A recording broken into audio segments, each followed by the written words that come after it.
Pure mango juice, சுத்தமான மாம்பழ ஜூஸ்னு கீழே போட்டுட்டு நம்ம பிரபலமான மேங்கோ ஜூஸ் கம்பெனிக்காரங்க எப்படி தயாரிக்கிறாங்க? முழுக்க முழுக்க கெமிக்கல்களை கொட்டுறாங்க. மாம்பழம் போலவே நிறம் வரக்கான நிறப்பொடிகள், கெடாம இருக்கிறதுக்கு நிறைய விஷத்தன்மையுள்ள கெமிக்கல்களை கொட்டுறாங்க. மாம்பழம் போலவே நிறம் வருவதற்கு, தோற்றம் வருவதற்கான கெமிக்கல்களை வண்டி வண்டியா கொட்டுறாங்க. ஆனா 1% கூட, ஒரு படம் கூட நிஜமான மாம்பழம் இதுல சேர்க்கப்படல.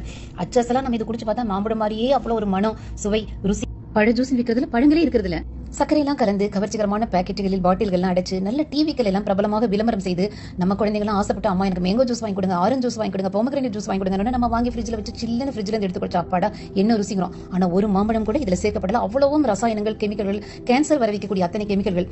ஹாஸ்பிட்டலுக்கு வர பேஷண்ட்ல நிறைய பேர் சின்ன பிள்ளைங்களுக்கு வந்து கேன்சர் வந்து கண்டுபிடிக்கப்படும் போது அதிர்ச்சியா இருக்கும். கேட்டா குர்குரே சாப்பிடுவாங்க, நிறைய குளிர்பானங்கள் குடிப்பாங்க.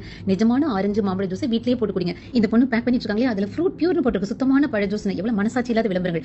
கவர்ச்சி விளம்பரத்தை புறக்கணிப்போம், நிஜ பழங்களை சாப்பிடுவோம்.